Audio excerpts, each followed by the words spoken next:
Guys, sa video na ito pag-usapan natin ang pinakahuling balita patungkol sa magarbo at high-tech na proyekto ng Saudi Arabia na tinatawag NEOM. Pero ano ba ang NEOM? Ano ang ibig sabihin nito? Ano-ano ang meron sa proyektong ito? Ano ang hinaharap? Kailan matatapos? At ano na ang huling update sa NEOM project? Maaaring may idea na ang iilan sa atin. At para sa mga hindi pa nakakaalam, alamin natin kasama ang pinakahuling balita nito.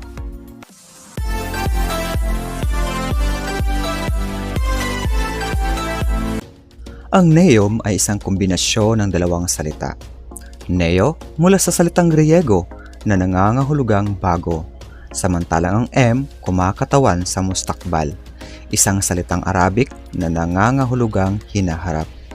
Sa makatuwid, ang NEOM ay nangangahulugang bagong hinaharap or new future, na sumasalamin sa layunin nitong lumikha ng isang makabago, matalino at sustainable na lungsod sa Saudi Arabia. Ang NEOM ay binubuo ng 4 na pangunahing distrito o proyekto. Bawat isa ay may natatanging layunin at disenyo upang baguhin ang hinaharap ng urbanong pamumuhay, teknolohiya at sustainability sa Saudi Arabia. Una, The Line, isang futuristic at linear smart city na may 500 metrong taas, 200 metrong lapad at 100 kilometrong haba. Walang sasakyan, walang polusyon at gumagamit ng 100% renewable energy. Dinisenyo upang tirahan ng 9 na milyong tao na may advanced AI at vertical living spaces. Ang pangalawa naman ay Oxagon, ang magiging pinakamalaking floating industrial complex sa mundo, sentro ng advanced manufacturing, robotics at green energy production. Dito matatagpuan ang NEOM Green Hydrogen Company, ang pinakamalaking planta ng burning hydrogen sa mundo. Ang pangatlo naman ay tinatawag na Trojena, isang mountain resort na may unang ski destination sa Gulf region. May kasamang artificial lake, luxury hotels at outdoor adventure parks. Nakatakdang maging host ng Asian Winter Games sa 2029. At ang pang-apat naman ay tinatawag na Sindala, isang luxury island resort sa Red Sea, nakatuon sa turismo at yachting. Magkakaroon ng high-end hotels, golf courses at diving spots. Inaasahang magbubuka sa 2024 bilang unang bahagi ng NEOM na tatanggap ng mga turista. Lahat ng proyektong ito ay bahagi ng layunin ng Saudi Arabia na maging global hub para sa teknolohiya, sustainability at luxury living, alinsunod sa Vision 2030 ng kaharian. Ang NEOM ay ang hinaharap na makabagong lungsod sa Saudi Arabia. Sa gitna ng disyerto ng Saudi Arabia, isang revolusyonaryong proyekto ang unti-unting nagkakaroon ng hugis, ang NEOM. Isa itong ambisyosong mega city na nilikha upang muling hubugin ang paraan ng pamumuhay sa hinaharap. Mula sa matatayog nitong estruktura hanggang sa makabagong teknolohiyang magpapagana rito. Layunin ng NEOM na maging isang self-sustaining smart city na nakatuon sa sustainability, artificial intelligence or AI, at futuristic urban living. Isa sa pinakahuling proyekto nito ay ang Hidden Marina, ang unang bahagi ng The Line, isang natatanging patayong lungsod na idinisenyong magbigay ng mas mahusay na pamumuhay sa mahigit 200,000 residente.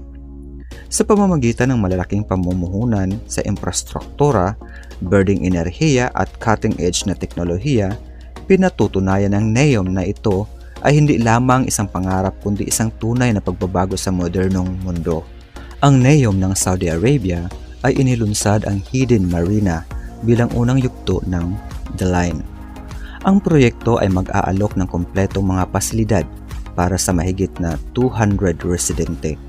Ang Hidden Marina ay isang 2.5 kilometrong haba at 500 metrong taas na pag-unlad na may kabuoang lawak na higit sa 21 milyong metro kwadrado. Ang Riyadh, Saudi Arabia ay inihayag ang NEOM ang paglulunsad ng Hidden Marina Ang unang yugto ng ambisyosong mega city project nito ang The Line. Ayon sa ulat ng Saudi Gazette, ang Hidden Marina ay may habang 2.5 kilometro at taas na 500 metro. Binubuo ito ng tatlong magkakaugnay na mga module na idinisenyo upang matirhan ng mahigit 200,000 residente. Saklaw ng proyekto ang higit sa 21 milyong metro kwadrado, isang sukat na mas malaki kaysa Burj Khalifa na may lawak lamang na 350,000 metro kwadrado. Isa itong makabagong lungsod, ipinahayag ni Dennis Hickey, Chief Development Officer ng NEOM sa PIF Private Sector Forum sa Riyadh, na ang proyekto ay isang matapang na hakbang sa muling pagsasalin ng urbanong pamumuhay. Dagdag pa niya, ipinakilala nito ang isang ganap na pinagsama-samang patayong lungsod na itinayo sa mga modular na bahagi na may sukat na 800 metro bawat isa. Ang Hidden Marina ay isang makabagong infrastruktura. Ang Hidden Marina ay ang unang bahagi ng The Line at ito ay magkakaroon ng mahigit 80,000 unit ng pabahay, 9,000 hotel rooms, mga komersyal at retail na espasyo, pati na rin ang mahahalagang infrastruktura tulad ng mga istasyon ng bumbero, paaralan, himpilan ng pulisya at iba pang serbisyong pangseguridad. Ayon kay Hickey, kami ay naglalatag ng pundasyon sa revolusyonaryong proyektong ito. Anya, kasalukuyang mahigit 140,000 manggagawa ang abala sa construction ng proyekto, kabilang ang mahigit 5,000 na nakatuon lamang sa NEOM.